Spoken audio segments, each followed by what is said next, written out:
This is in part how the birth of Jesus Christ came about. An angel of the Lord was sent to a town of Nazareth to a teenage girl named Mary, and he said to her, "Hail Mary, full of grace. You have found favor with the Lord, and you are to conceive and bear a son, and he's going to be great. And he's going to establish a kingdom that will never come to an end." That was the beginning. And Mary's a teenage girl. So she could have said, "I don't want to. Find somebody else. Can't you ask somebody else?" She could have said that. Or she could have said that I'm not good enough. I'm not strong enough. I'm not worthy. She could have said that. Or she could have said, "Well, if I have to, and I'll just kind of grit my teeth to try to get it done, to try to measure up to what I'm being asked to do." She could have said that. But again, she didn't. She said, "I am the handmaid of the Lord. Let it be done to me according to your word. Let your grace come into me and do what you have intended to me, to bear life for the world." That's what she said, even though she was a teenage girl. Today's world is often at odds with the life, the values, and the teaching of Jesus Christ. Would you agree with that? All right. So, even though it is often at odds with Jesus Christ, he comes into the world anyway. And he comes into the hearts of those who believe. In fact, he tries to come into the hearts of all people. And what he's looking for them is a yes.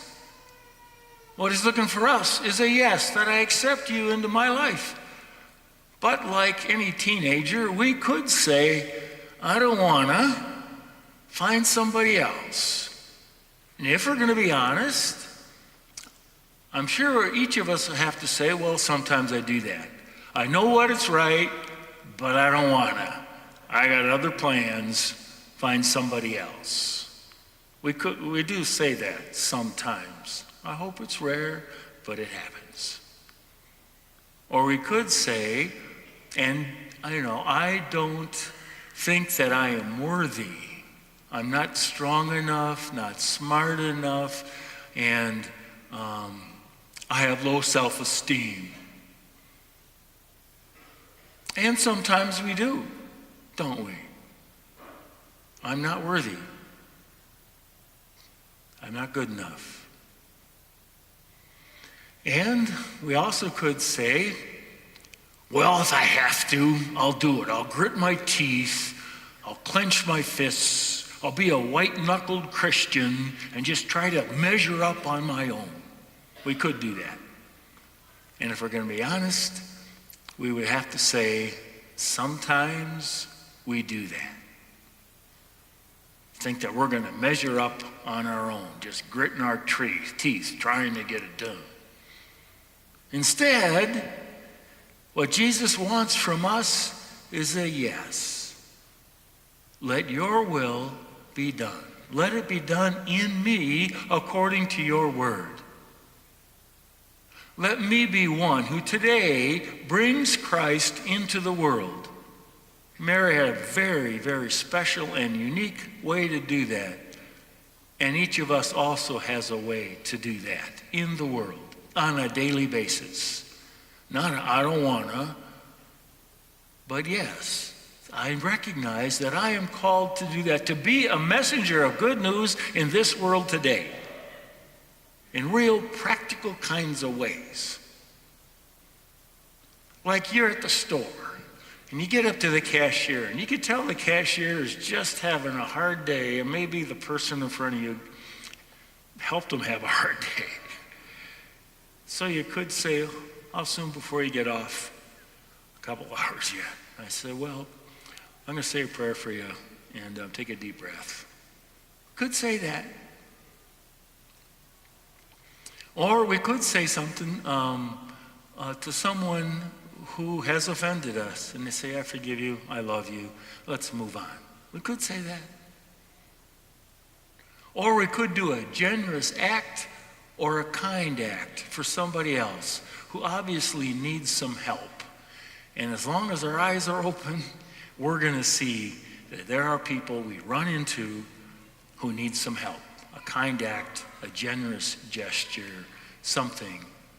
And I got to ask you, do you think that that is actually the gospel, the good news being lived out? What do you think? Yes? Exactly. That's what it is. Let it be done unto me and in me, according to your word, that we become what we were made to be, people who say yes. And not doing it by our own, a white-knuckled Christian, but realizing that God said, Mary said, we need to let it be done according to your word, according to your grace, according to your life and presence and strength in my life. I will let it flow through me. And that's what we're called to do.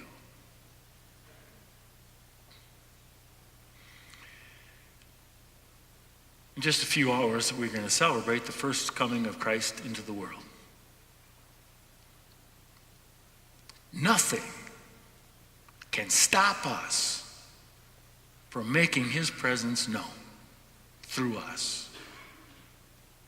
Nobody can keep us being kind, good-hearted, compassionate, generous people. Nobody can keep us from doing that. And what the Lord asks is that we realize that Christ comes to us today, that we say yes through what we say and in what we do by the very power and grace of God.